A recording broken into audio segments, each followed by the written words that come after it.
Boa noite a todos. Pessoal, hoje é a nossa penúltima aula, então, na nossa disciplina aí de resistência dos materiais, então estamos no nosso penúltimo capítulo.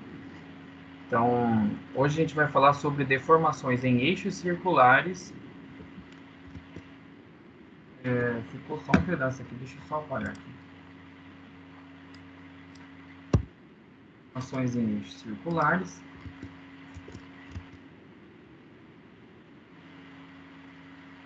Só para a gente, como a gente vai usar alguns conteúdos, alguns conceitos da nossa aula passada, vamos só relembrar algumas coisinhas para depois, porque a gente vai reutilizar algumas fórmulas. Então, na nossa aula passada, a gente começou o estudo de torções. E aí, nessa aula passada, nesse estudo de torções, a gente só definiu, né, como que calcula a torção. Mas a gente não definiu os ângulos que poderiam ser torcidos, nem definimos os limites, né, de resistência que os materiais deveriam ter para torção. Não falamos sobre o ensaio de torção.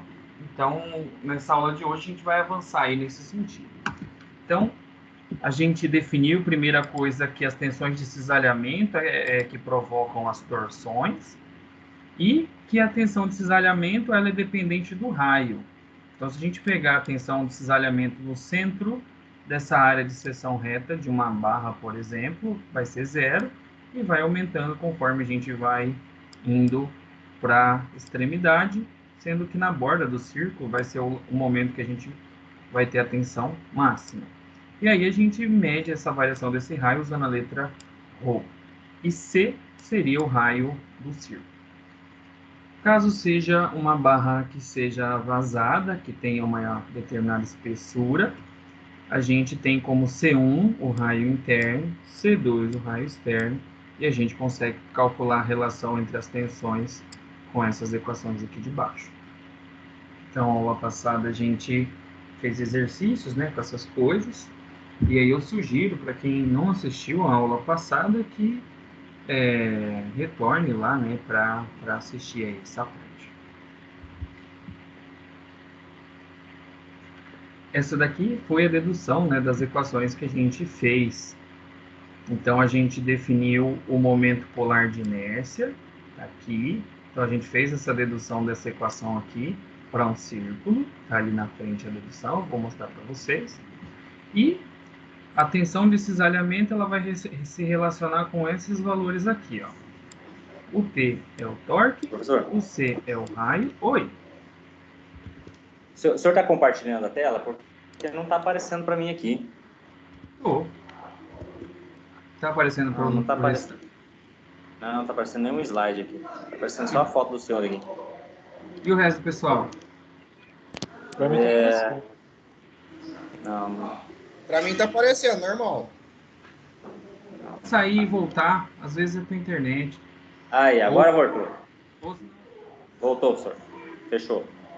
Então, ó, essa tensão de cisalhamento que vai provocar torção, ela vai se relacionar com o torque T, com o raio da peça C e com o momento polar de inércia.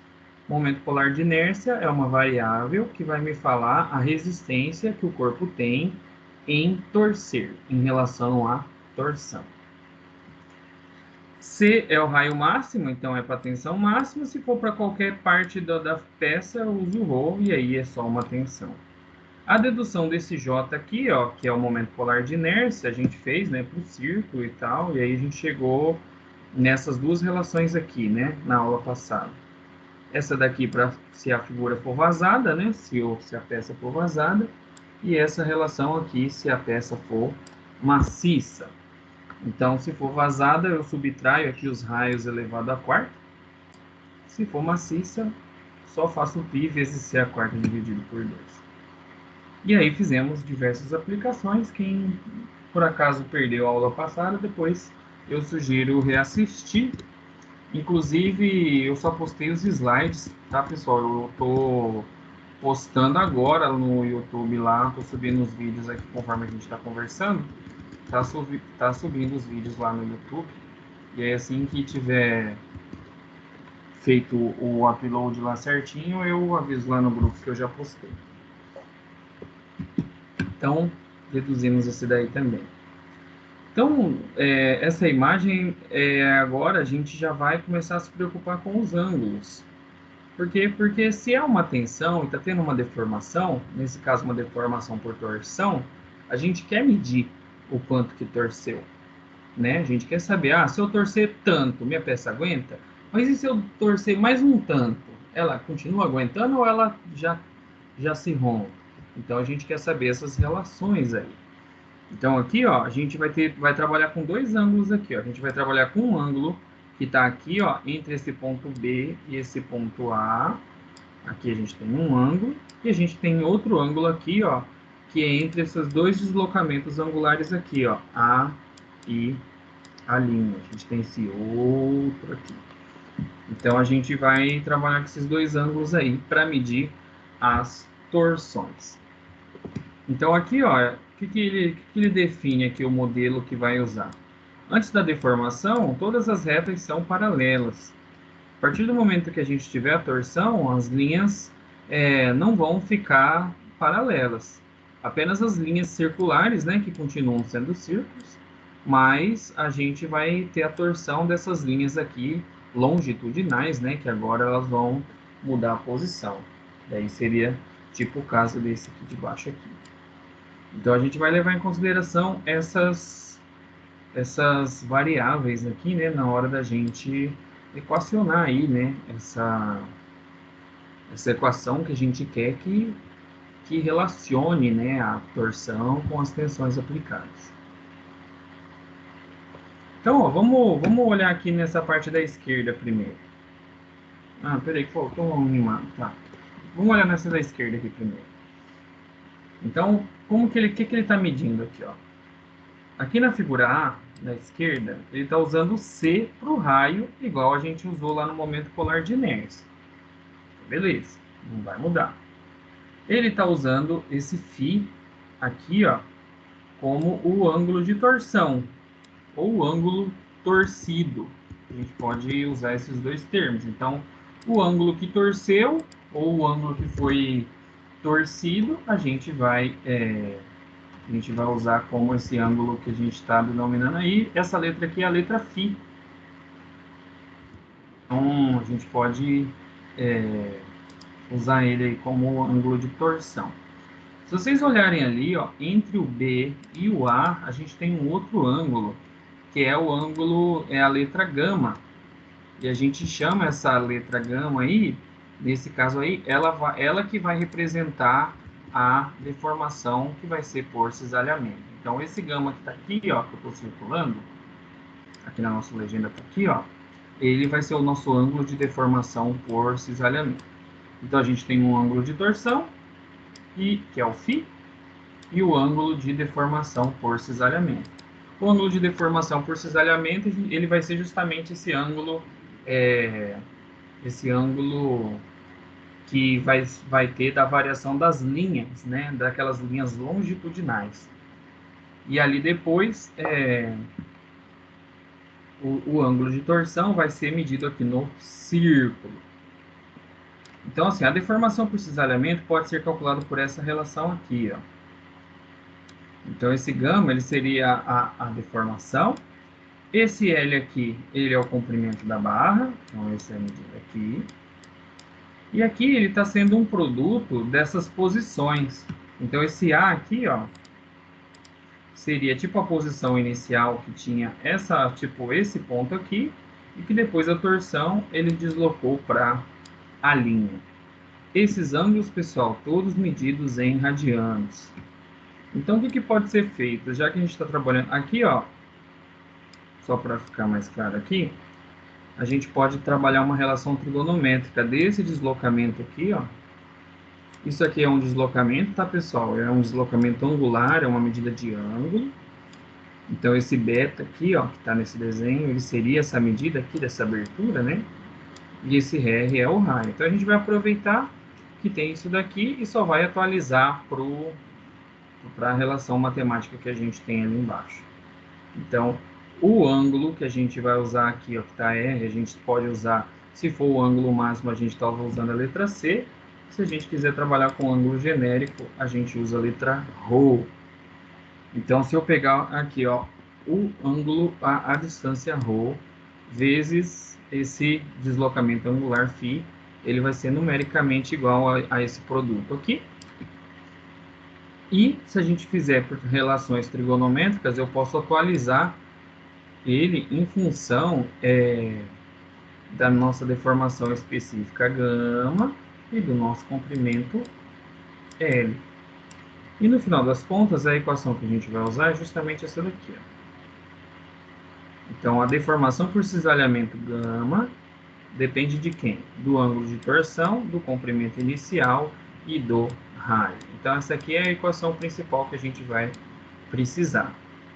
Então, esse raio é medido em metros, esse L é medido em metros, e esse ângulo aqui, ó, de torção vai ser medido em radianos, e aí a nossa deformação também em radianos. E aí, se a gente pensar que é uma deformação máxima, um γ máximo, em vez de usar o ρ, né, que seria aquele raio genérico, a gente usa a letra C, mas não deixa de ser a mesma fórmula. E aí, da mesma maneira que lá anteriormente, ó, só voltar aqui para trás, aqui só para mostrar, ó, rapidinho aqui, ó, que a gente tinha essas relações aqui entre as tensões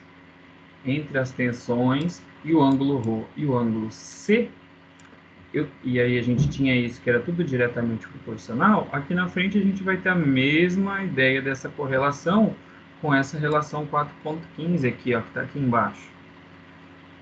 Só que aí, em vez de escrever em função da tensão, eu vou ter em função das deformações. Então, a deformação por cisalhamento, pessoal, diferente da deformação que a gente vinha vendo lá na lei de Hooke, que era medida em metro por metro ou milímetro por milímetro, essa daqui é uma medida de ângulo, que a deformação por cisalhamento provoca torções, provoca rotações. E aí a gente precisa relacionar isso com a lei de Hooke. Então, a gente tem a lei de Hooke para cisalhamento, que seria essa daqui, ó. Então, quando a gente definiu a lei de Hooke anteriormente, né, a gente falou que a tensão era igual à deformação normal específica vezes o módulo de elasticidade. Até passei a parcial agora do segundo bimestre, né? Ah, não, mentira, esse foi para Resmate 2. A gente até estudou bastante isso aqui no primeiro bimestre, né, que era a lei de Hooke de tensões. E agora, então, a gente vai discutir a lei de Hooke, só que agora para tensão de cisalhamento. Essas fórmulas aqui, ó, elas se equiparam. Aqui eu tenho tensão normal, aqui eu tenho tensão de cisalhamento. Aqui, ó, esse E maiúsculo aqui, ó, é o módulo de elasticidade para tensões normais. Esse G é o módulo de elasticidade para tensões de cisalhamento.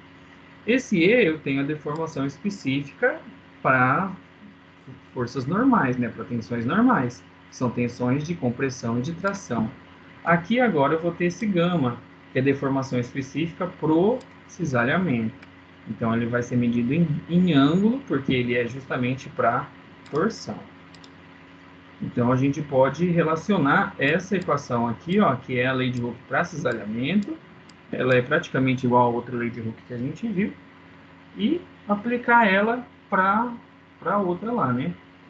Se a gente simplesmente falar que é para as máximas, então a gente teria tensão de cisalhamento máximo e deformação específica máxima para cisalhamento, para eu poder substituir nas equações anteriores ali, né? Que a gente acabou de definir essa equação ali no slide anterior. Então eu posso igualar, né? Esses dois aqui, né? Porque tudo é tensão máxima. Então se eu igualar esses dois, a gente pode ficar com essa equação, ó. E aí eu isolo o que eu tiver interessado. Então, por exemplo, aqui, ó, isolei a deformação específica máxima. E o legal é que ela ficou escrita em função do quê? Do torque. Então, se eu souber o torque que eu estou fazendo na peça, eu posso determinar a deformação específica que ele vai causar. Mas o que isso vai depender? Vai depender do formato da peça, que é esse C dividido por J aqui, né? C é o raio, J é o momento de inércia polar, que também faz referência ao formato do corpo. Então, o tanto que eu vou conseguir deformar no corpo depende do formato dele. E também depende do material de que ele é feito, que aí entra aqui no G, que é o módulo de elasticidade aí para cisalhamento. Se esse G for maior, é mais difícil eu deformar ele. Se ele for menor, é mais fácil eu deformar ele. Então, é bem interessante isso, ó. Então, se a gente pensar, o que vai influenciar na deformação do corpo? O que influencia em eu conseguir deformar o corpo bastante ou não? Ah, depende do torque que eu fizer no corpo. Torque é força vezes deslocamento, né? Torque é força vezes uma distância, então depende da força que eu vou fazer. Depende do formato do corpo, então eu tenho duas variáveis que influenciam nisso. E eu tenho do material de que é feito o corpo. Se o corpo é mais duro, é mais mole, mais flexível, é mais rígido. E aí isso aqui eu represento pelo G. Então a gente tem essa relação aqui que depende dessas variáveis. Outra coisa também, ó, aqui está escrito para as tensões máximas. A gente tinha escrito a tensão aqui, né, a deformação específica aqui, em função sem ser da máxima. Então, em vez de usar a letra C, a gente podia usar a letra Rho aqui, né? E também aqui, ó, ângulo φ, que era o ângulo de torção. A gente também pode atualizar essas equações para isso daqui. Então, eu posso trocar ali, ó. A gente tinha definido essa relação aqui. Aqui está meu gama. A gente já definiu o gama aqui em cima, ó, que o gama é TCGJ, tá aqui. Então, eu coloquei esse aqui. E esse aqui. Só que como aqui é gama máximo, né? As equações estão iguais, mas se for gama máximo, aí em vez de usar ρ, eu chamo de C aqui, né? Para eu poder cortar, né? Que eu vou ter C dos dois lados. Por exemplo, aqui e aqui, né? Vou cortar aqui. Então, a gente vai fazer justamente isso aqui na frente. Deixa eu apagar essa tinta. Posso cortar esses dois, porque se for máximo, né? Esses dois é uma medida de um raio, então eu posso simplificar.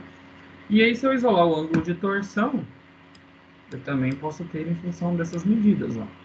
Então, a gente tem duas coisas aqui, ó, que mede, que tem a ver com o tanto que o corpo torce. Eu tenho o ângulo de torção, TLGJ, e aqui embaixo eu tenho o ângulo que é da deformação específica por cisalhamento. Então, aqui, ó, esse aqui está aqui, e esse aqui está aqui.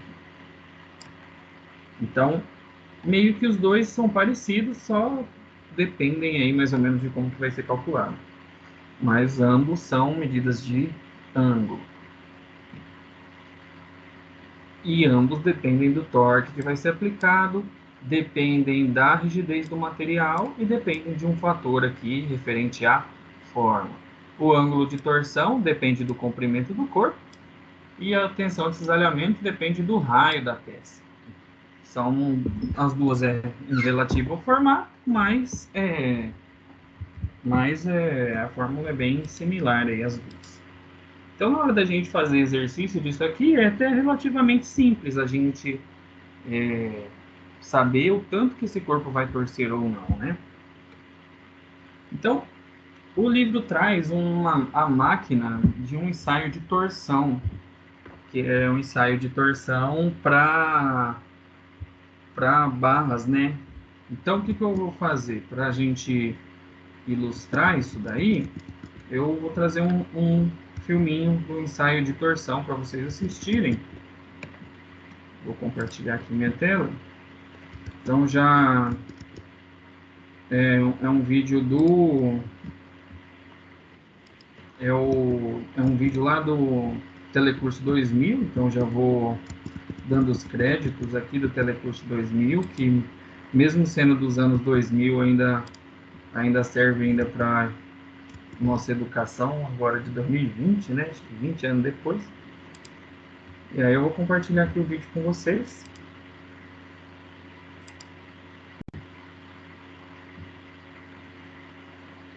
Como a primeira parte era mais de introdução, eu vou compartilhar com vocês aqui a partir do minuto 5.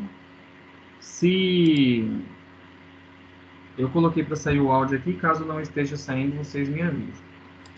Uma força, a gente usa a seguinte fórmula. O momento da força é igual a F maiúscula, que é a intensidade da força, vezes L maiúscula, que é a distância do ponto de aplicação ao eixo do corpo sobre o qual a força está sendo aplicada. De acordo com o Sistema Internacional de Unidades, a unidade do momento é o newton-metro. E quando se trata de esforço de torção, momento de torção ou momento torsor, é também chamado de torque. Ah, torque.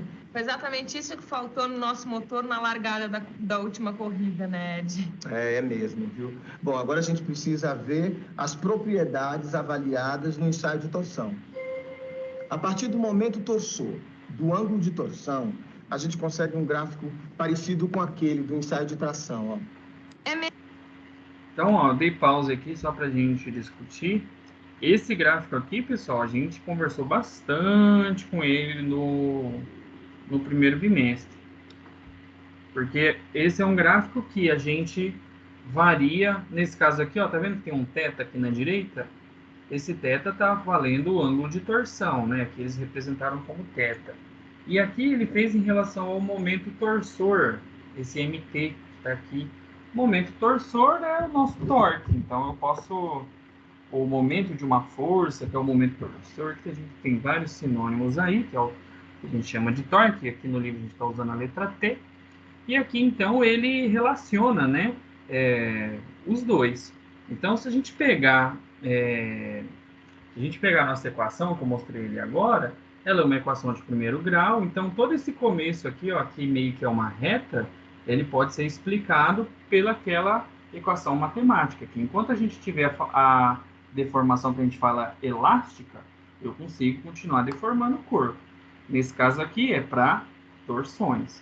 E aí ele vai ter, da mesma forma que o outro, ele vai ter o escoamento, ele vai ter o momento máximo que eu consigo fazer, até chegar a hora do momento de ruptura. Na hora do momento de ruptura é que realmente a gente torce tanto o corpo que ele vai romper. Quando vocês chegarem na resmate avançada, vocês vão estudar mais sobre materiais dúcteis, materiais frágeis, e lá explica um pouco melhor assim, o que acontece quando a gente chega aí perto dessas partes de ruptura e temos deformações plásticas, por exemplo. Vou voltar aqui para o vídeo. Aqui, ó. Mesmo, Edgar. Aqui dá para ver direitinho, olha. O limite de proporcionalidade, o escoamento, o momento de ruptura e o momento máximo. Estas propriedades são determinadas do mesmo jeito que no ensaio de tração e têm a mesma importância, só que são relativas a esforços de torção. Quer dizer, na especificação dos materiais que serão submetidos aos esforços de torção, é necessário levar em conta que o máximo torque aplicado ao eixo tem que ser inferior ao momento torsor no limite de proporcionalidade. Muito bem, agora nós vamos ver o corpo de prova para ensaio de torção. O ensaio de torção é muito usado para verificar o comportamento de produtos acabados, como eixos de transmissão, barras de torção e partes do motor que possam sofrer o esforço da torção. Tá. E esse corpo de prova aqui? Ele é usado para verificar o comportamento do material. Olha só. Para melhor precisão do ensaio, são usados corpos de prova de seção circular cheia ou vazada, quer dizer, barras ou tubos. Corpos de prova como esse são fixados ao aparelho por meio de garras. E quando é que as dimensões do corpo de prova são padronizadas, hein, Silvano? Quando esse ensaio é escolhido como critério de qualidade do material. Em situações especiais, como a verificação dos efeitos de vários tipos de tratamentos térmicos em aços, principalmente naqueles em que a superfície da peça ou do corpo é a mais atingida. Bom, acho que a gente já viu como é que deve ser um corpo de prova para esse ensaio, né? Não, senhor. Ainda falta conhecer algumas características desses corpos de prova. Pense um pouco. Vamos pensar um pouco. Deixa eu ver. O comprimento e o diâmetro do corpo de prova devem permitir as medições de momentos e ângulos de torção com precisão. Também é muito importante uma centragem precisa do corpo de prova na máquina de ensaio, porque a força deve ser aplicada no centro do corpo. O esforço de torção está muito presente no nosso dia a dia. Aqui nessa lanchonete, por exemplo, ele pode ser observado quando o pessoal faz um suco de laranja, ou um milkshake de chocolate, ou até quando faz a limpeza num material de cozinha. É claro que na metalmecânica, o esforço de torção é um pouco mais complexo do que aqui na lanchonete. Por isso mesmo, é necessário fazer um ensaio de torção. E para fazer um ensaio, é necessário um equipamento específico, a máquina de torção.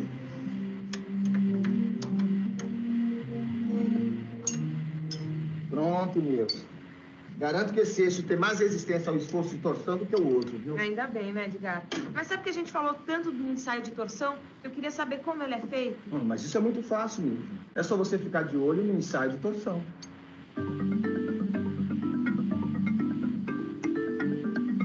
A máquina de torção possui duas cabeças, onde o corpo de prova é fixado.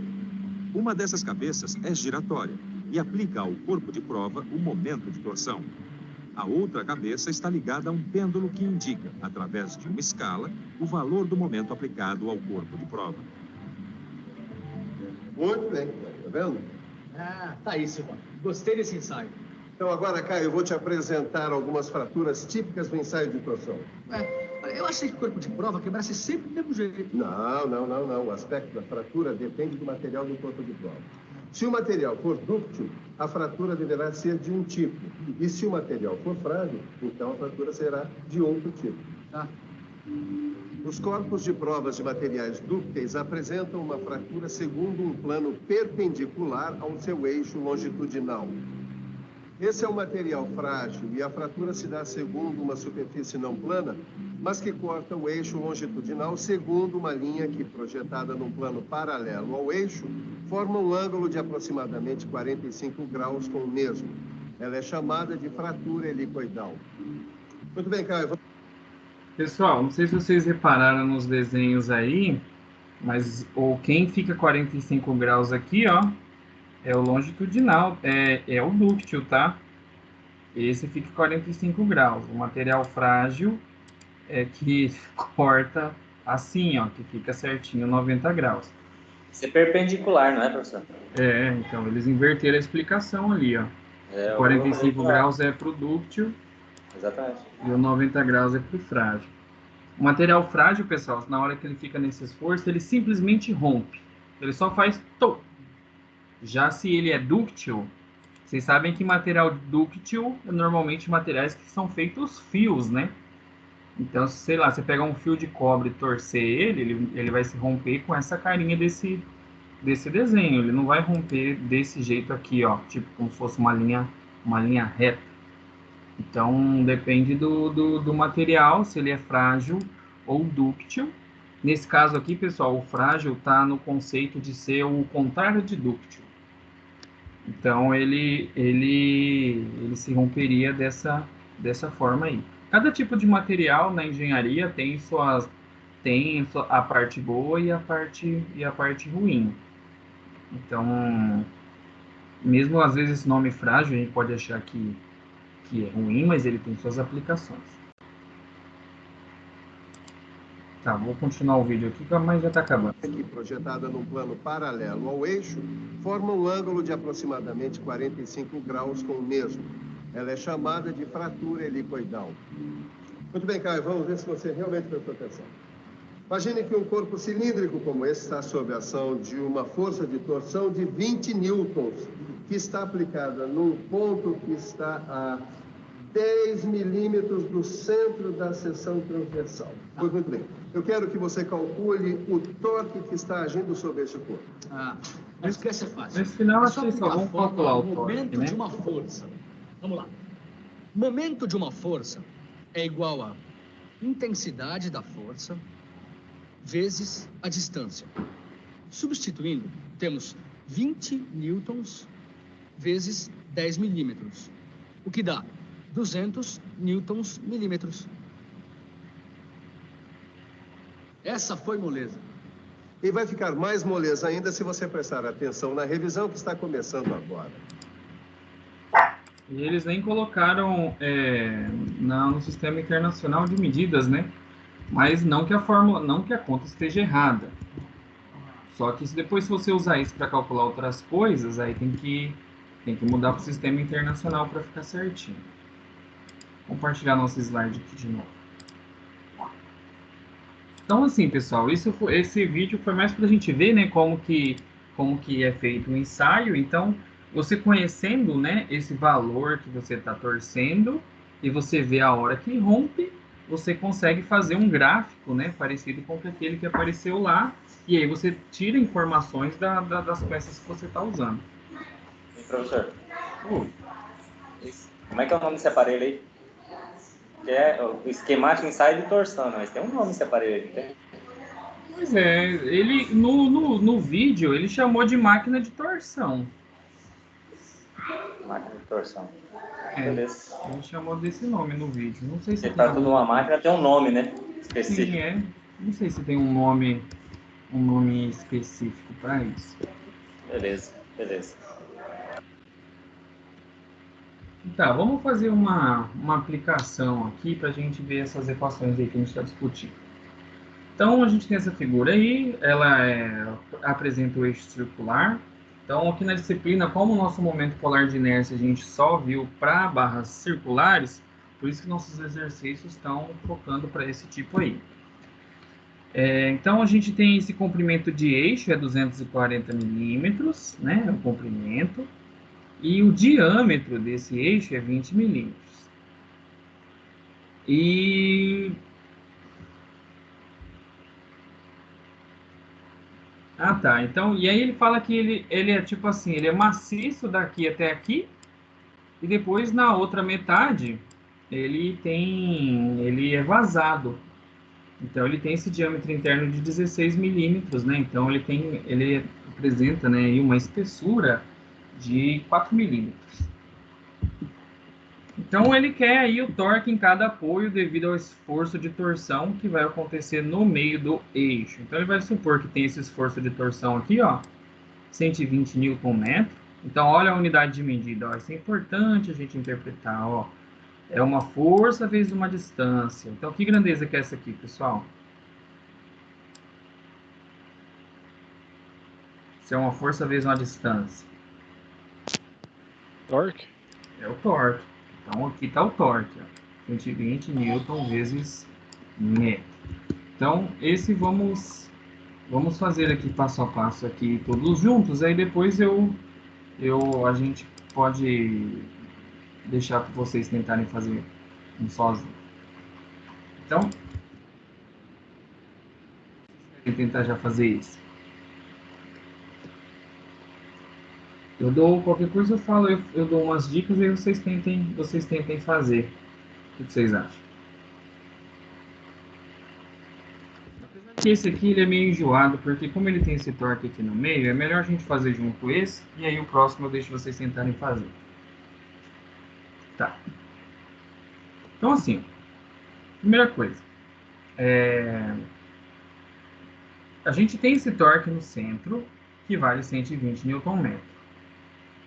Então, toda barra como um todo, ela não pode girar, senão ela não torce.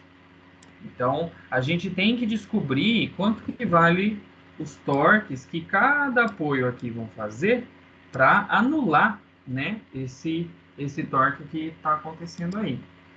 Se a barra girar, não tem torque resultante. Oi? O torque, ele seria, no caso, onde a força sempre vai ser aplicada, é isso mesmo? O torque é uma força que causa rotação. Não, eu entendo, mas ali é por causa dessa rotação que eu estou vendo aqui, entre A e B, mas daí no centro ele está sendo aplicado também essa força para ele girar isso ao contrário. Isso, então, mas as duas extremidades, vou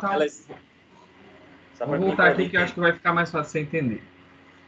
Tá. Aqui no meio... A força aplicada é no meio. Isso. Pessoal, rapidinho aqui. Rapidinho, já volto aqui. Um segundinho. Beleza.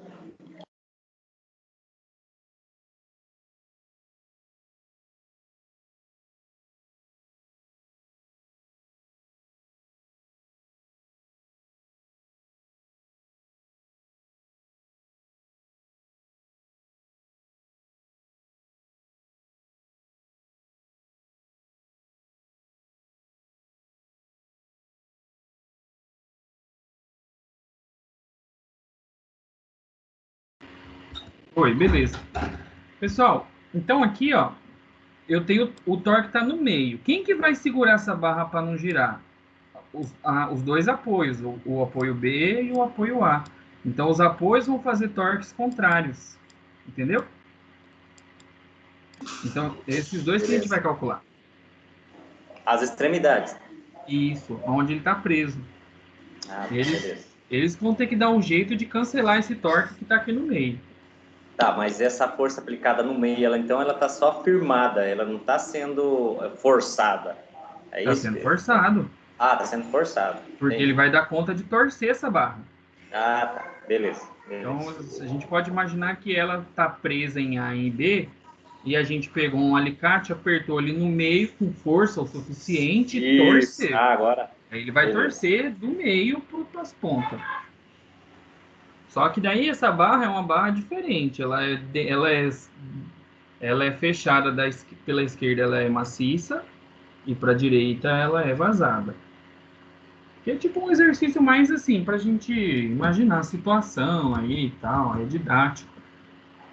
Para a gente fazer os dois ao mesmo tempo. Mas assim, poderia ser de alguma forma, esse eixo central aqui estaria sofrendo esse esforço de rotação aí.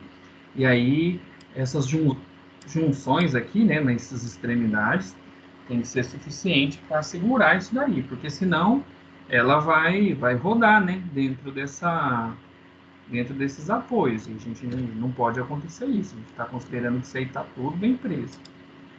Se está tudo bem preso, significa que vai torcer, né, as fibras aqui, né, elas vão rotacionar um ângulo, né, aqui, que inclusive a gente pode medir se a gente quiser. Então, como não pode rodar, a gente pode escrever uma equação de equilíbrio, que foi o que ele escreveu aqui, ó. Somatória de todos os momentos vai ser zero. Então, se eu somar o TA, que é o torque no ponto A, mais o torque no ponto B, se eu somar esses dois torques, os dois têm que dar 120 Newton por metro. Se essa peça fosse exatamente maciça dos dois lados, tudo uma peça só, certinha, a gente já saberia quanto que era TA e TB. Quanto que seria, pessoal? Se fosse uma peça única, maciça, de mesmo raio, quanto que seriam os torques na extremidade? 120, não é? 120 também? 120 é a soma. Os dois. Quanto 60. O torque seria iguais. Isso, 60. Beleza. Porque daí ia ser 60 mais 60 para dar o 120 que está no meio. Então, como a gente não sabe ainda, então não tem como a gente resolver ainda. Então a gente vai tentar, o autor, né, vai tentar sair, né, dessa incógnita aí de outro jeito. Aí vamos lá. Por apresentar duas incógnitas, temos uma condição estaticamente indeterminada. Então, esse indeterminado é porque a gente não tem, né, nem o TA nem o TB ali. Então, a gente precisa arrumar um outro jeito para resolver. Então, vamos olhar aqui, ó. Peraí que sumiu meu mouse. Aqui. Ó, eu tenho uma tensão vezes um comprimento da barra, dividido por JG. Que grandeza que é essa? Vamos voltar aqui, ó, para a gente ver quem que era essa grandeza. Ó, tá vendo aqui, ó? Torque vezes comprimento dividido por G vezes J. Isso aqui é o ângulo de torção. Então, qual que é a equação que foi montada aqui? Foi montado uma subtração de ângulos de torções. Então, ele pegou o ângulo de torção de A até C e subtraiu o ângulo que fosse torcido de B até C, e ele supôs que esses dois têm que ser iguais. Então, na hora que eu torcer, como os comprimentos aqui, eles são os mesmos. O G, que é de que é feito o material, é o mesmo. Agora, o momento polar de inércia J, esse vai ser diferente, porque a gente tem barras diferentes, porque uma é maciça e a outra é vazada. E a gente já viu que tem jeitos diferentes, né, de calcular os momentos polares de inércia quando é isso. Então, o que vai acabar acontecendo? No que tem um momento de inércia polar menor, é mais fácil de torcer. Logo, com torque menor você consegue. No outro que é maciço, o momento polar de inércia aqui vai ser maior. Logo, você vai ter que fazer um torque maior também para compensar. Então, meio que essas proporções vão se compensar de forma que o ângulo torcido aí vai ser o mesmo para todo mundo. Porque quando imagina as moléculas que estão aqui, ó, bem aqui nesse meio que eu estou circulando aqui na esquerda. Na hora que isso aqui começar a rodar, né, porque a torção ela vai, tipo assim, empurrar para frente a figura. Não tem como as fibras desse lado aqui da esquerda, tipo assim, rodar bastante, e as daqui da direita, por exemplo, rodar pouquinho. Não tem como isso fazer. Na hora que você rodar, vai todo mundo junto. Não interessa de como tá. Imagina se isso aqui fosse um pano, que a gente torce bastante pano na casa da gente. Imagina que é um pano de prata aqui, ó. E você tá preso as duas pontas e você vai torcer certinho no meio. Todas as fibras vão rotacionar juntas, se tiver bem preso as duas pontas. Então, isso que o autor aproveitou para montar isso daqui, ó. E aí, o que ele fez? Ó, o G é o mesmo dos dois materiais, eu posso cortar. E, nesse caso aí, os comprimentos também são os mesmos, né? Porque o enunciado aqui anterior, aqui, ó, falou que é 120 milímetros dois lados. O livro até repetiu o L1 e o L2 aqui, ó, tá vendo? Só que aqui na frente, quando ele foi responder, ó, tem 0,12 em cima e 0,12 embaixo. Dava até para cortar, ó, se quisesse, não precisava nem ter.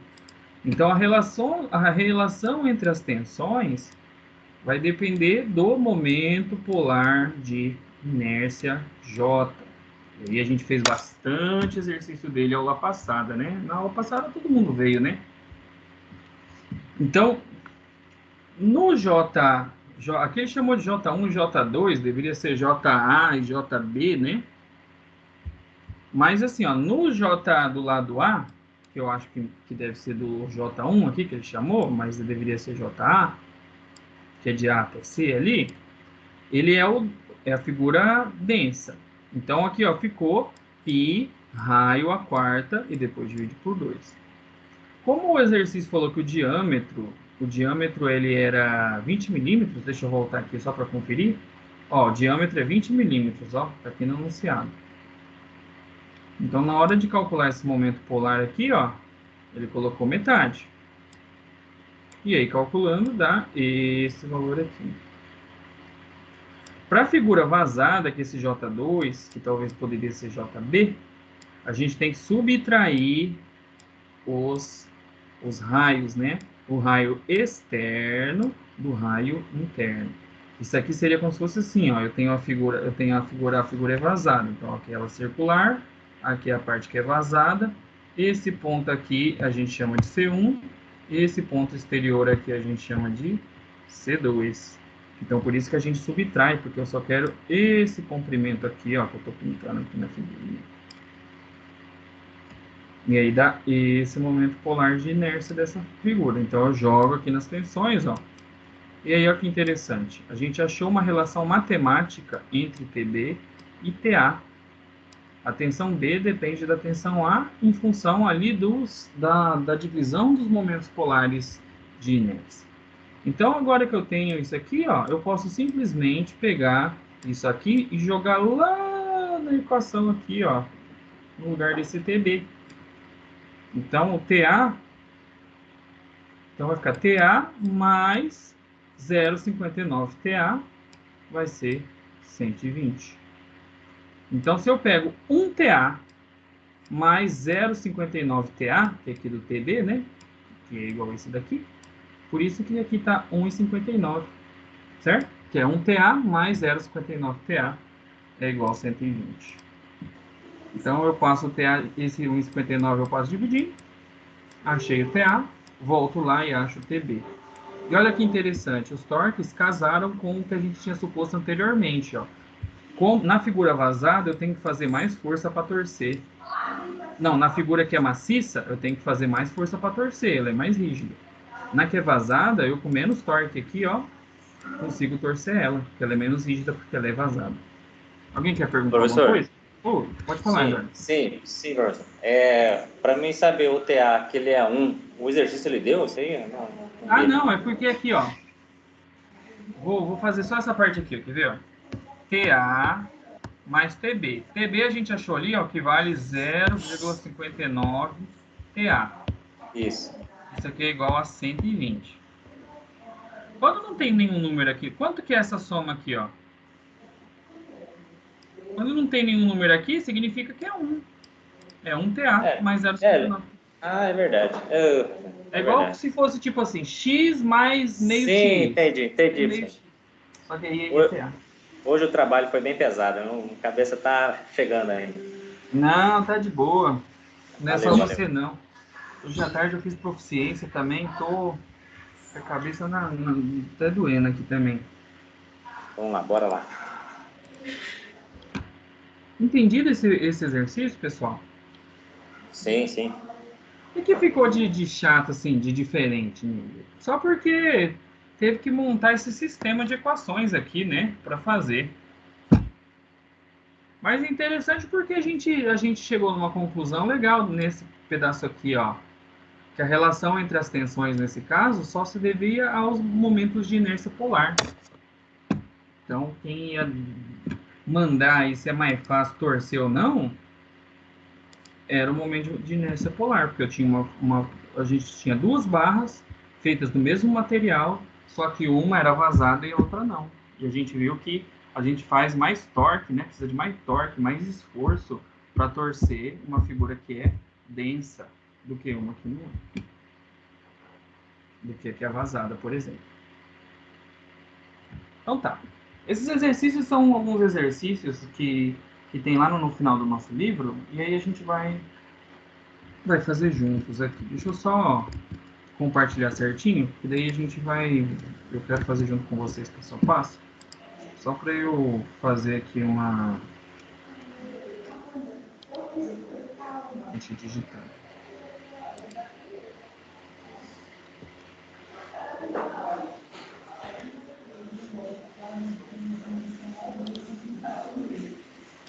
Rapidinho, tá, pessoal?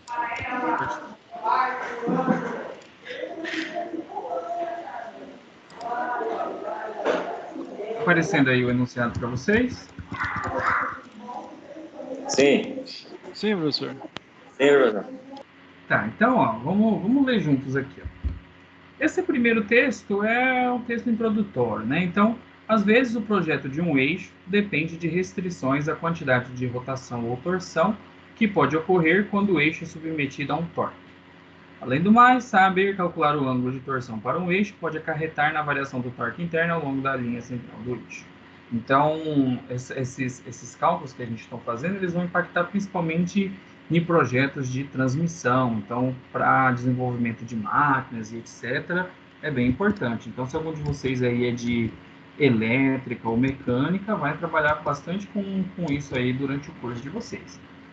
Então tá. Então, ele aqui está supondo aqui, ó, um navio com hélices acopladas a um eixo vazado. Então, já vamos prestando atenção para a gente lembrar na hora que a gente for fazer. Ó, é um eixo vazado. E aí ele tem, ó, diâmetro externo. Então, vamos pegar os dados aqui, né? Vamos escrever aqui. Dados. Então, ele tem diâmetro externo igual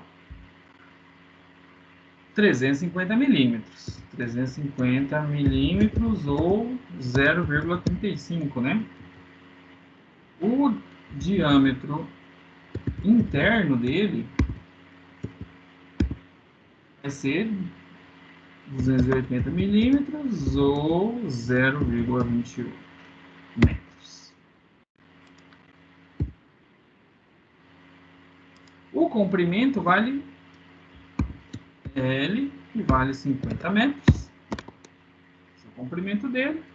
E aí ele já deu as tensões. Ele deu. Nesse caso, ele deu a tensão admissível, né? Professor, só atrapalhando o senhor está escrevendo já? Porque não está aparecendo aqui. Mas não está aparecendo aqui. Não está aparecendo, professor. Acho que você compartilhou a mesma tela, eu acho. Não, é que eu achei que... Peraí. Deixa eu... Não está digitando, José. Tá um exercício... Somente o exercício ainda. Em branco. Aí. Era para aparecer essa caixinha aqui, ó, que eu estava digitando com vocês. Ó. Beleza, então esses são os dados. Beleza.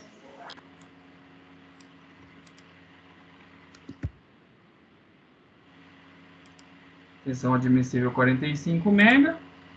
E aí, só para terminar, né, o módulo, né, de elasticidade, só que para cisalhamento, né, que é o G, que é 80 GB. É 10/9. Agora está aparecendo. Beleza. Aí, o exercício, né, o que ele quer?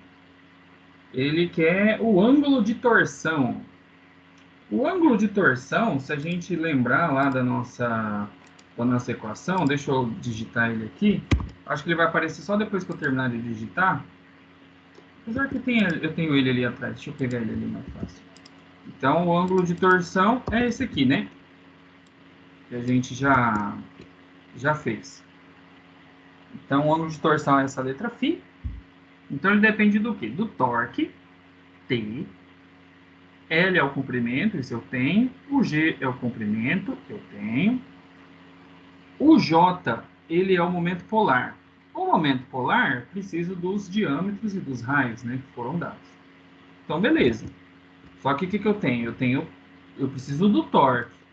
O torque a gente não tem ainda, né?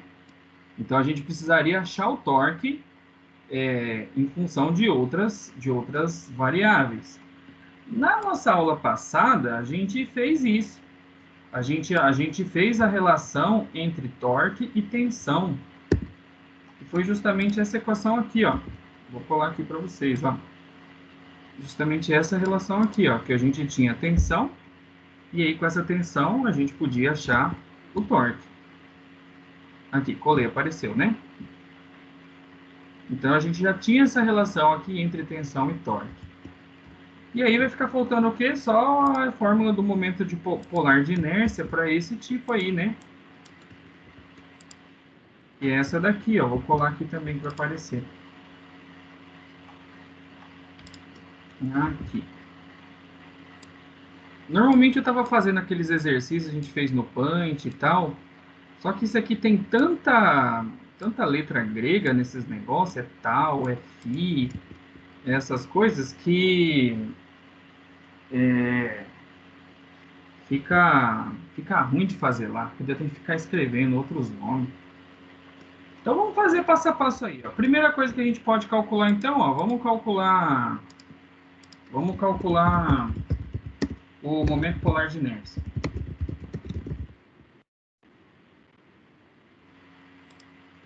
Então, se eu vou calcular o momento polar de inércia, a gente vai usar aquela fórmula que está ali, né?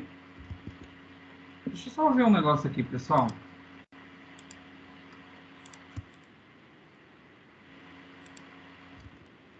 Então, tá aí a equação, só que a gente tem que usar raios, né, pessoal?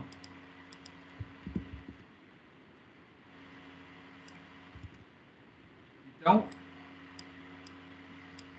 aqui dentro desse parênteses aqui, ó, se é 0,35 metro, eu tenho que dividir 0,35 por 2, porque é raio, né? 0,35 dividido por 2 é 0,175 elevado à quarta. E vou pegar 0,14 elevado à quarta. Isso vai ser o momento polar de inércia. Vocês estão fazendo aí comigo? Sim. Estou calculando aqui também junto com vocês. Ó, vou fazer a parte ali de dentro. Eu vou multiplicar isso aqui por π e vou dividir por 2. O meu aqui, ó, deu esse número. Vê se confere com vocês. Ele deu 8,697. Eu vou com 8,7 aqui, vou arredondar. Eu dou isso aí, professor. Ou se não, 698. 8,698 vezes 10 a menos 4 metro elevado a quarto. Vou colocar aqui embaixo para ficar melhor.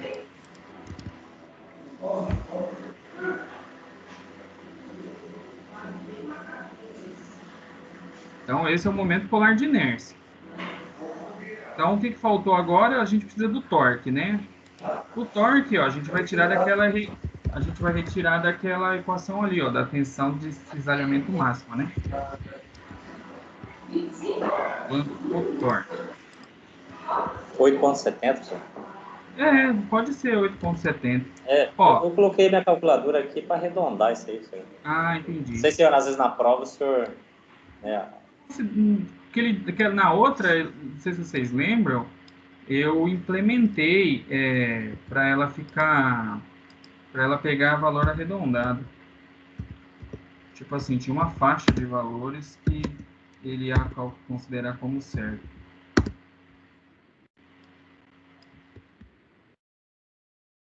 Fica assim, né? Vou colocar esse aqui ali junto com o J para ficar melhor. Certo? Isolei o T. Que a gente quer torque, né? Então, ó, vamos calcular o torque, então, ó. Torque igual. Ele vai ser a tensão de cisalhamento máxima. Nesse caso, o exercício, em vez de dar a máxima, ele pediu o admissível, né? Que é 45 mega, né? Então, é 45 vezes 10 elevado a sexta. Certo? E aí, isso vezes o momento polar. O momento polar de inércia, aquele número bonito ali, ó, 8,698 vezes 10 elevado a menos 4. E eu tenho que dividir tudo isso aqui pelo raio. O raio é o raio externo, tá, pessoal? Que é o 0,175. Que é metade daquele diâmetro que foi dado ali, né?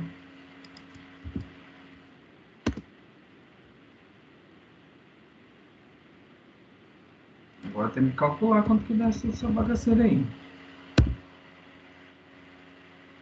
Então, aqui vai ficar isso aqui vezes 45 vezes 10 elevado a 6.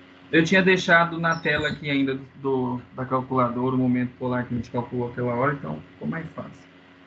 E vou dividir isso por 0,175, que deu um torque grandão.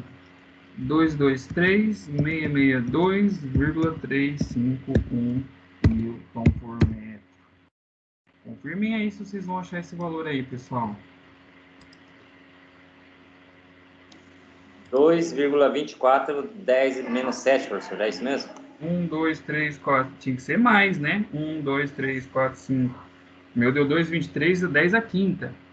Ah, é 10 a sexta, eu coloquei a menos 6. Calma aí, gente.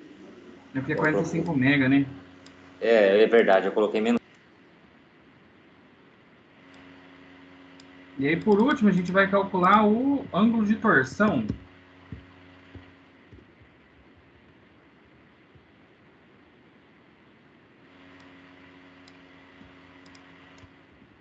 Aquela primeira fórmula que está lá em cima, né? Então, ó, torque 223.662,351 vezes o comprimento 50 metros. Ah, é por isso que tá dando só número gigante. É um eixão. É um eixo de um barco, né? Esse G é 80 GB. 80 vezes 10 elevado a 9. 2,24, 10 a quinta, né, senhor? Ele é enorme, hein? Isso. É bem grandão. É que agora que eu vi que caiu a ficha que era para um barco, né?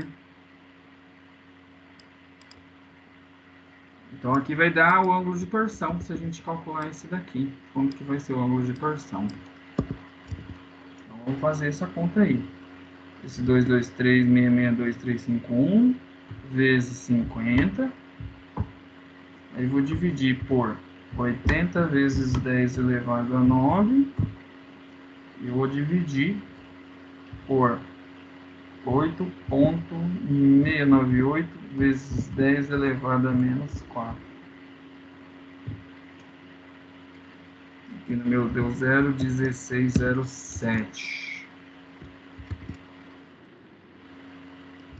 Aí, no sistema internacional, pessoal, aí essas equações aí, elas funcionam, elas têm que ser em radiano, tá? A medida do ângulo.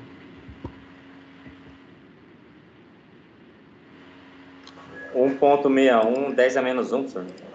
É isso mesmo. É verdade, 0,16. Tá certo, tá certo.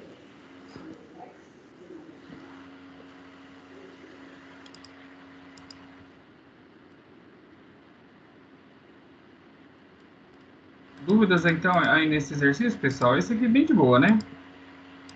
E ele é legal, por quê? Porque ele usou os conceitos da aula passada, né? Com os 10.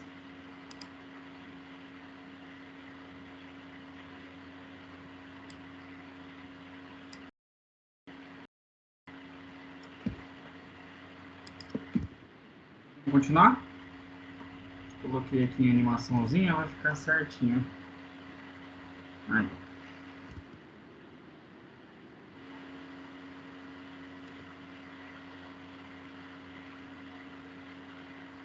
Vamos fazer mais um? Pode passar, professor. Tá. Vou compartilhar aqui com vocês para a gente fazer. Aqui. Então, esse é o exercício 2 lá do final do livro de vocês. Então, vamos ler juntos aqui, para a gente tentar entender. Então, a gente tem esse sistema de engrenagens, né? Ele é submetido a diferentes torques. Inclusive, acho que a gente até falou dessa figura aí na aula passada. Conforme a figura.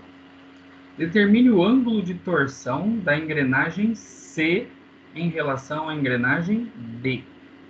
Então, a gente só quer ali no meinho. Eu tenho 2 torques ali. Ó. Sabendo que o eixo tem diâmetro de 50 milímetros e módulo de elasticidade transversal de 75 gigapascal. Então, vamos... Primeira coisa, né? Vamos tirar os dados, né? Então, dados. O que a gente vai saber aí? Primeira coisa, diâmetro. Diâmetro é de 50 milímetros, que é igual a 0,05, né? Que é 50 dividido por 1000 metros. Como esse aqui não é vazado, vamos colocar o raio aqui também já direto, né? Vai ser 0,025, né? Porque é o de cima dividido por 2.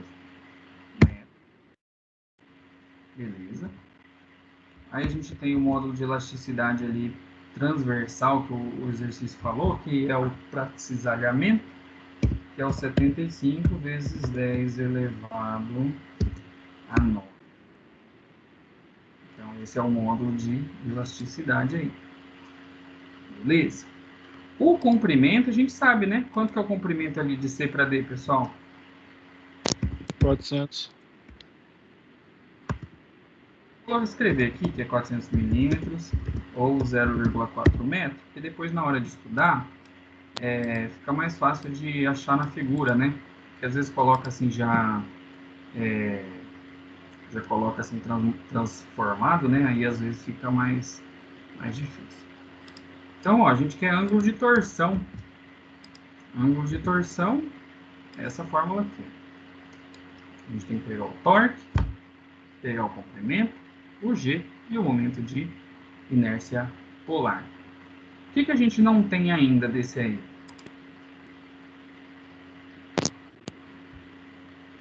O J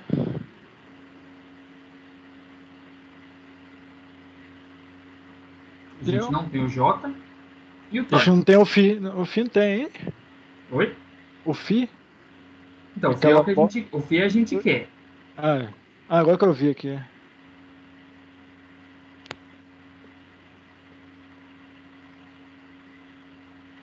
Então, assim... Torque. A gente faltou o torque. Então, a gente precisa calcular o torque resultante aí. E aí, igual a aula passada, né, que a gente conversou, a gente quer o torque... deixa eu pegar a caneta aqui. Nessa seção CD aqui, né? Nessa seção CD, aqui nesse menu. Então, eu preciso, tipo assim... a gente precisa ou resolver daqui para lá, ou de lá para cá. Meio que... Porque, assim, a gente, como o torque resultante é zero, porque esse eixo não pode girar, ele só vai ser torcido, então, nisso aí tudo bem. Então, por exemplo, se eu pegar da esquerda para a direita, quanto que está dando o torque resultante aqui, ó?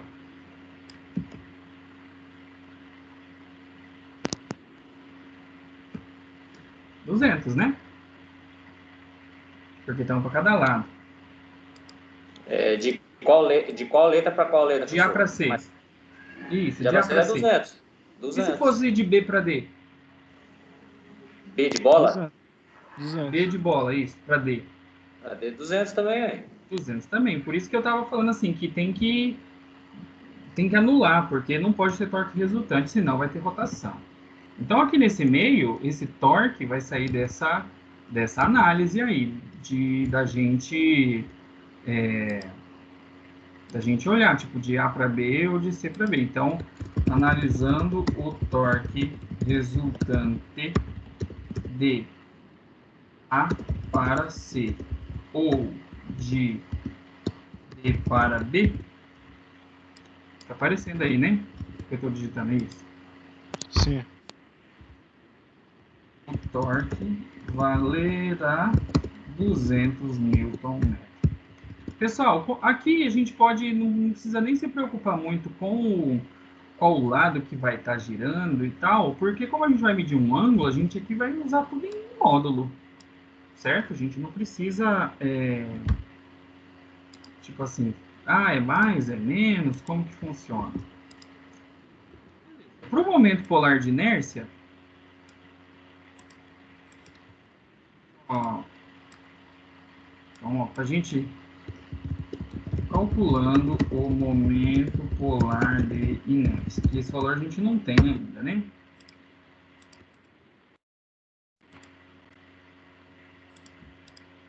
Então, aqui, essa fórmula que eu coloquei aqui é a fórmula mais genérica que tem. Porque quando não for vazado, quanto que vale esse C1 aqui? 0. 0, né? Então, eu posso simplesmente tirar ele e ficar com o resto da fórmula. Que é justamente esse caso que a gente está fazendo, né? Então, nesse caso aqui, ó, esse C2 à quarta aqui vai ficar 0,025 elevado à quarta, né? Que a gente escreveu ali. Precisa escrever aqui, ó, menos 0 elevado à quarta. Vocês acham que fica melhor escrever assim? Para quem não veio na aula, vai ficar melhor entender. Muito bom. Então, ó, tem esse 0 aqui, né? Porque não é maciço. Mas a gente pode simplesmente aqui, ó. Esse aqui não tem. Tá, vamos calcular então aí. Quanto que vai dar isso aí, então? Aqui... Não, vamos pôr a resposta direta, né? Então vai ser 0,025 elevado a 4 vezes π e dividido por 2. 6, vou arredondar para 3 casas. 136 vezes 10 elevado a menos 7 metros elevado a 4.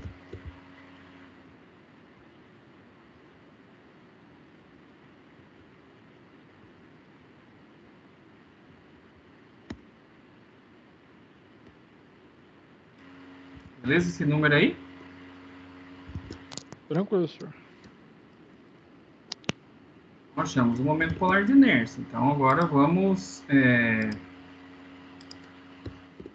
calculando o ângulo torção. Vai ser aquela fórmula que eu colei lá em cima. Vamos aqui. A gente quer calcular esse ângulo. Ó, torque, a gente fez ali, né, por dedução, 200.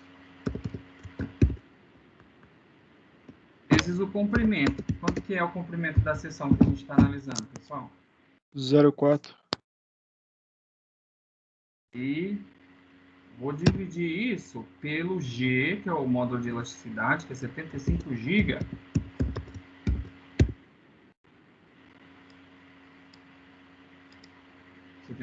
GB, e vou multiplicar isso aqui também pelo momento polar de inércia. É aquele número pequeno ali, ó. 6,136 vezes 10 elevado a menos.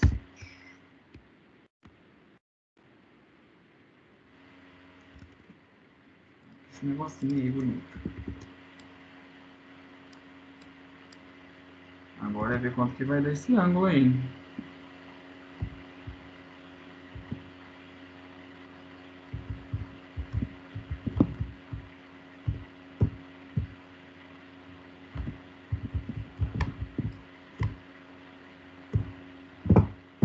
O meu aqui deu 1,738 vezes 10 elevado a menos 3.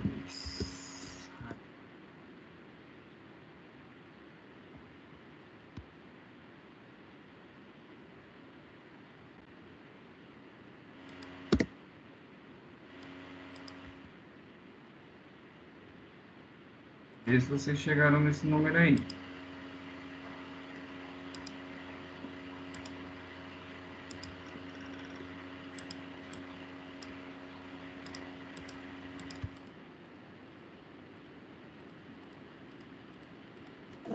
Cheguei, não, isso é 4 pontos. Não, não é 4, não. Pera aí.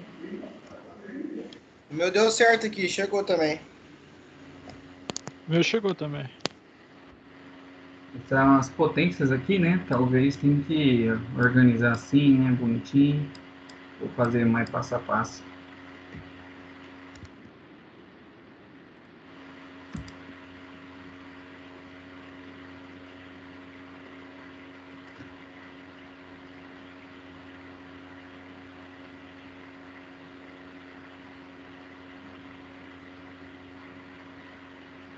Eu dei 1,9, senhor. 1,9, 10 elevado a menos 2. Onde é que eu estou errando aqui? 75. De repente, faz essa parte aqui de baixo, ó. E digita ela, descobre quanto que dá. Aí depois você divide pela de cima. De cima pela de baixo. Verdade.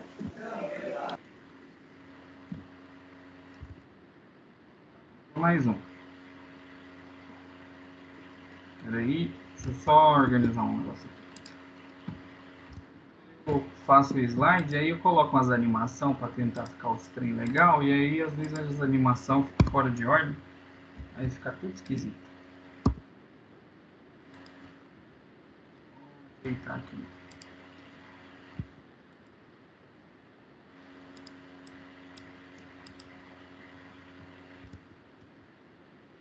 Aí, beleza. Esse exercício é o exercício saideira. Nesse aqui vou liberar vocês. Então, a gente tem esse eixo. Esse aqui é meio parecido com aquele primeiro. Então tá um torque, O senhor não compartilhou, professor. O professor, tá aparecendo não. Não, agora foi eu que esqueci mesmo. Caduquice. Aí. Então, ó, a figura apresenta um eixo circular fixo nas duas extremidades. Então, ele é parecido com aquele primeiro que a gente fez, né? Ele tem agora o diâmetro é um só que os comprimentos são diferentes. Então, a gente vai calcular o momento polar só uma vez, só que naquelas relações de torção lá, agora os L's, né, vão ser diferentes. E aí a gente quer a tensão de cisalhamento aí máxima que vai ocorrer aí nesse eixo. Beleza. Então, para ficar padrãozinho, igual os outros enunciados, né? Vamos tirar os dados. Então, quais são os dados aí que a gente tem? Vou chamar aqui eu vou chamar de LAC, que vai ser o comprimento ali de A para C, 0,4. A gente vai ter um LCB, né? Vai ser 0,8 metros. Quanto que vale o torque?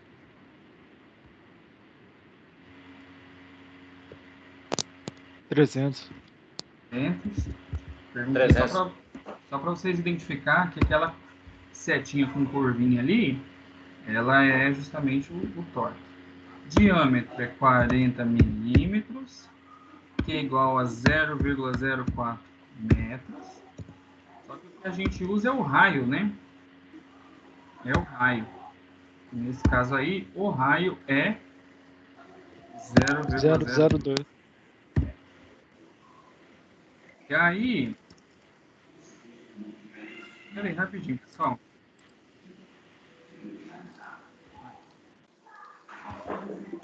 Aí é 0,2 e aí faltou o módulo de elasticidade para cisalhamento, que é 70 gigapascal, que é 70 vezes 10 elevado a 9. Beleza. Apareceu aí os dados, né? Tiramos, tranquilo. Então a gente tem tensão de cisalhamento máxima. Vou pescar ali na outra fórmula que a gente fez a fórmula. Vou colar aqui. O G é módulo de elasticidade. Ah, tá, beleza. E aí é o módulo de elasticidade para cisalhamento. G. Quando for módulo de elasticidade para tensões que são normais ou de tração, né? Que são as tensões normais, né? Compressão e tração. Aí a gente usa aquele E, quadradinho. Daí é o módulo de elasticidade para deformações normais. E esse G é para deformações de cisalhamento que causam torções. Vamos olhar aqui o que a gente tem. Ó. O torque, beleza, eu tenho. O raio, C. A gente podia até escrever ali embaixo, né, que C é igual ao raio, né? Fica melhor lembrar. C é o raio para lembrar ali da fórmula. E aí a gente precisa do momento de inércia. O momento de inércia a gente não tem ainda, né? O momento polar de inércia a gente vai ter que calcular. E a gente também precisava dos torques que estão aqui, né? O torque em B e o torque em A. Uma coisa que a gente já sabe, né, pessoal? Por exemplo, aqui, ó. Para os torques M, dois pontos. A gente sabe isso aqui, ó, que o torque A mais o torque B, isso aqui tem que dar torque B. 300. Então a gente sabe isso aqui, ó. E também a gente pode tentar, como a gente não tem aí a gente não sabe TA e TB ainda, então a gente vai ter que fazer igual a gente fez para aquela outra relação matemática lá atrás, que a gente tinha a fórmula. Aquela que a gente fez para aquele que tinha dois ângulos. A gente fez isso aqui, ó. Tá vendo? Deixa eu só copiar uma fórmula aqui para ficar mais fácil de digitar.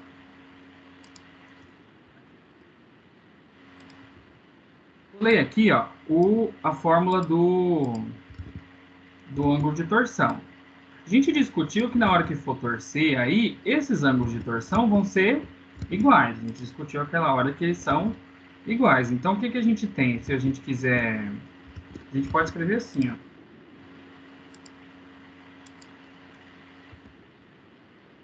Vamos fazer assim, ó.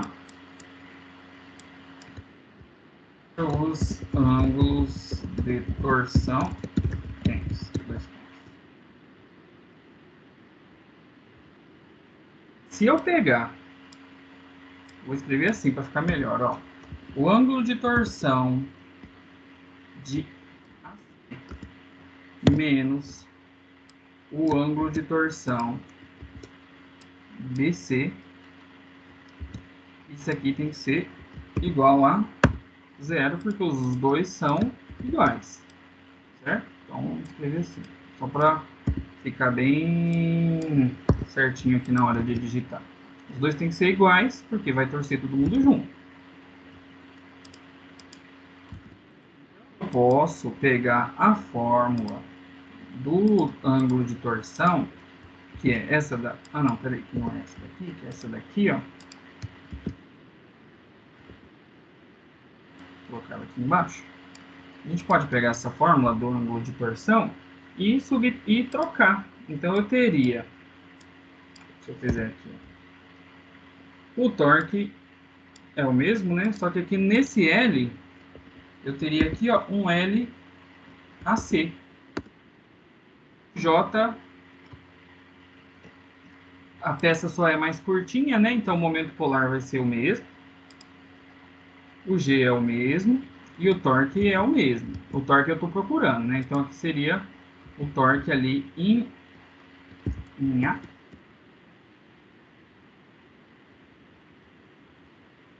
Então a gente faria assim, menos esse. Vou fazer grandão aqui só para ficar melhor. Isso aqui ia ser BC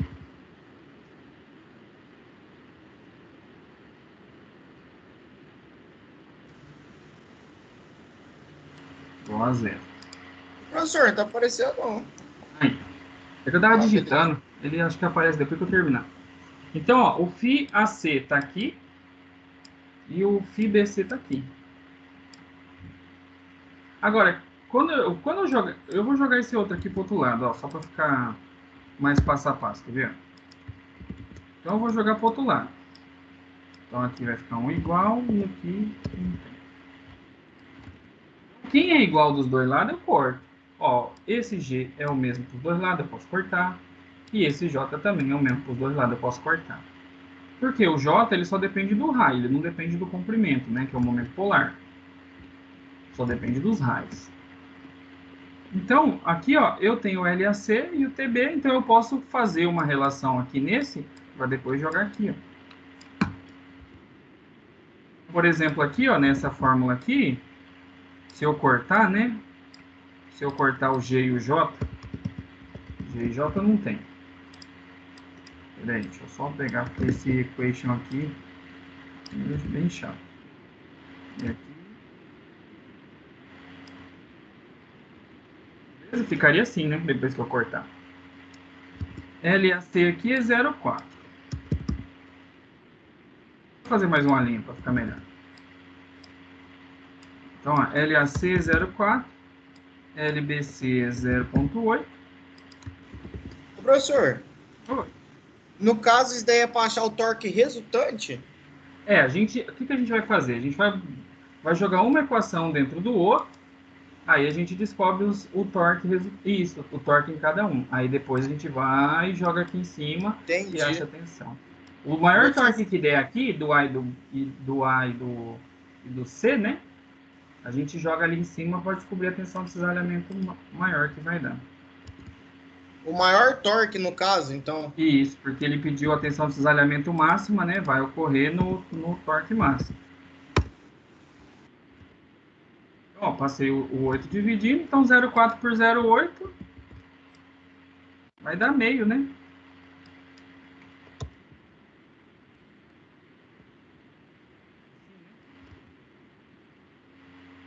Meio TA é igual a TB.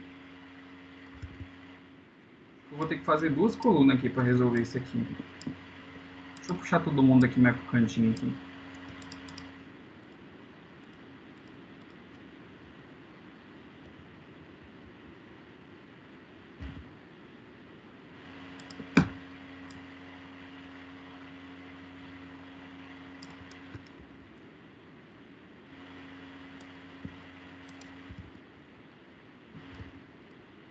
Deixa eu filmar um pouco.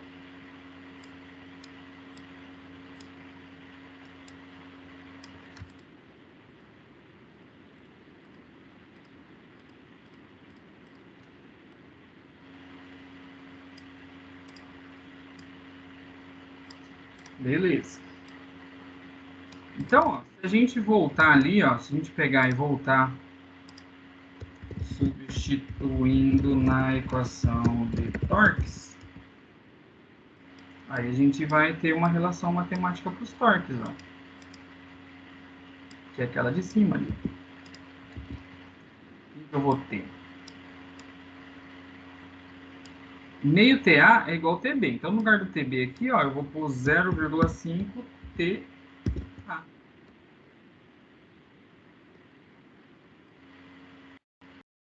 Certo?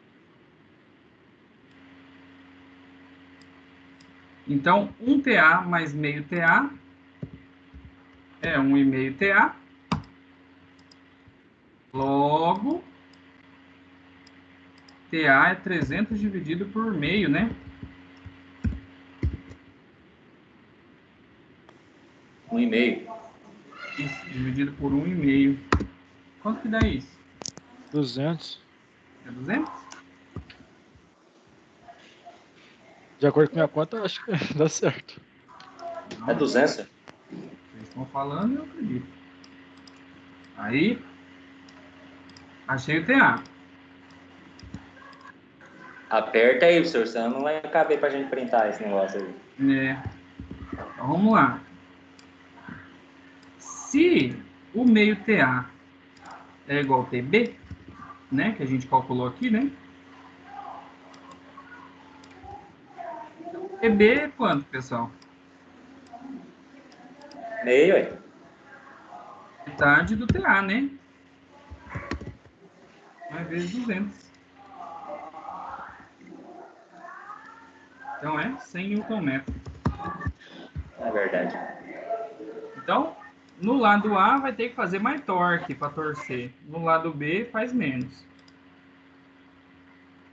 Tudo bem. Então, aqui, ó, como a gente quer tensão de cisalhamento máximo, eu já sei que eu vou ter que usar o 200, né? Não vou usar o 100. Né, pessoal? Porque como o exercício pediu a tensão de cisalhamento máximo, então eu não uso o menor que deu ali. Então, a gente vai usar... Então, faltou ainda calcular o momento polar. O momento polar a gente tem que... Como ele não é vazado e ele é só um valor, então ele é relativamente mais fácil para calcular, né? Então, vamos colocar aqui, ó. Calculando J. Então, esse momento polar J, vamos copiar uma fórmula pronta aqui.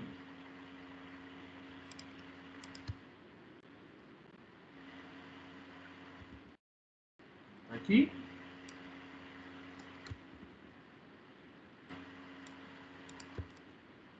Vou colar aqui certinho.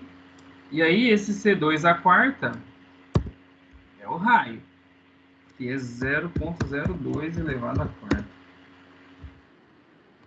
O que dá esse aí, pessoal?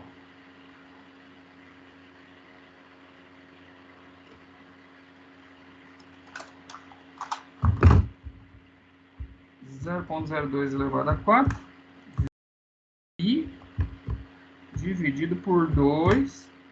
Aqui deu 2,51. 3 vezes 10 a menos 7. Isso aí, professor. Vai que o meu reculou a pauta ali. Deixa eu diminuir ali. 2,51, 10 a menos 7. Deixa eu diminuir um pouquinho a letra aqui, porque ele estava pulando para fora. Beleza.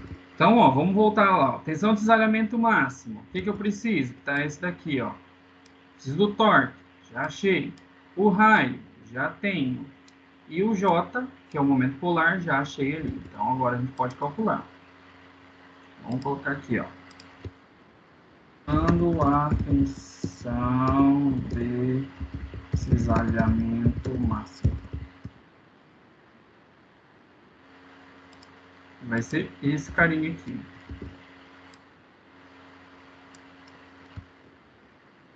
Vou aplicar os valores. O torque, 200. Mais 0,02. Momento de inércia, 2,513 vezes 10 elevado a menos. Dá 15,9 megapascal? Eu não fiz ainda, vamos ver. 200 vezes 0,02 dividido answer. Deu essa sexta? Isso aí, professor. O meu deu 1,59, mas para ser mega... 1,591 vezes 10 a 7, né?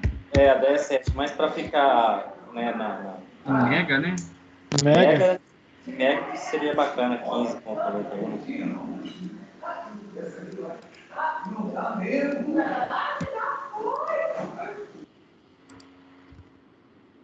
Tranquilo esse aqui?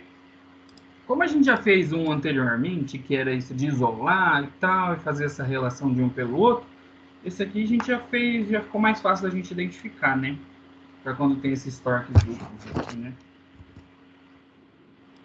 Mas esse é bem chato, eu acho que eu vou colocar um na prova de vocês. Eu vou pensar em um tipo nesse aqui, ó. Tipo desse, mas sem precisar fazer esse torque aqui antes. Tipo um assim, ó, vamos ver. Acho que tipo esse aqui, ó. Esse aqui acho que não tem figura. Deixa eu ver, rapidinho. Tipo um desse um aqui, que é só... Não precisa montar essas relações. Esse aqui tá bem bacaninho, esse um aqui. Então, pessoal. Fechou. Então, hoje foi a nossa penúltima aula. Na aula que vem, a gente vai terminar com o nosso último capítulo, que é o 4.3.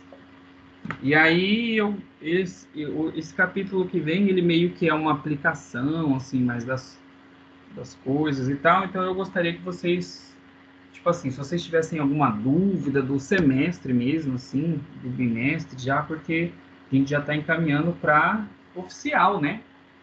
Então, se vocês tiverem alguma dúvida, alguma coisa assim, a gente pode conversar sobre isso na aula que vem. Então, aula que vem eu ministro a aula. Esse é um capítulo um pouquinho mais curtinho. E aí, no final, eu acho que eu posso, tipo assim, abrir os slides, todos os que a gente viu agora no segundo bimestre, e só dar uma repassada, assim, meio por cima, para a gente ver as coisas que a gente viu e tal, para vocês estudarem para oficial. Beleza, então, pessoal? Ok, professor. Bacana. Ó, pessoal, a oficial 2, ela vale 4.000. E a oficial 1 vale 1.000, certo? Vocês já são cientes, né? Então, assim, a ideia é que a gente, na oficial 2, a gente aplique algum dos conceitos que a gente aprendeu na oficial 1. Então, eu vou puxar alguma coisinha da oficial 1 também, assim, junto com esses outros exercícios que a gente fizer na oficial 2. Já que ela vale mais pontos. Mas a proporção vai ser ter muito mais daqui da oficial 2 mesmo. Só para não ficar desbalanceado os pesos. Beleza, então? Professor, só uma pergunta. O senhor já sabe mais ou menos quantas questões vai ser? Não, eu ainda não preparei. Mas o senhor tem mais ou menos uma noção? Eu gosto de montar, tipo assim, que fique fácil de eu dividir pelo valor que vale. Tipo, 4.000, acho que 8 questões ia estar de bom tamanho. Mas ainda não... É mais por causa do tempo, senhor. O tempo é muito curto. Eu deixo, às vezes, 10 minutos, faltando 5 minutos, eu enviando. 10 minutos, entendeu? Tem isso, mas assim, 8 questões, meu Deus, vou demorar. Mas aí, tipo, tem 3 lá que é, tipo, 5 minutos você faz. Sabe? Tipo assim, não é todas que vai demorar meia hora fazendo.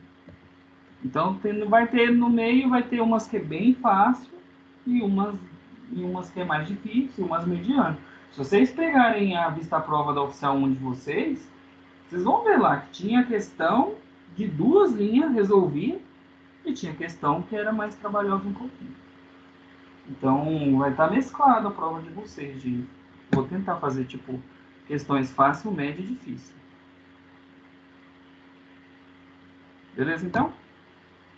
Ok, professor. Então tá, vou encerrar a gravação aqui e até semana que vem. Beleza.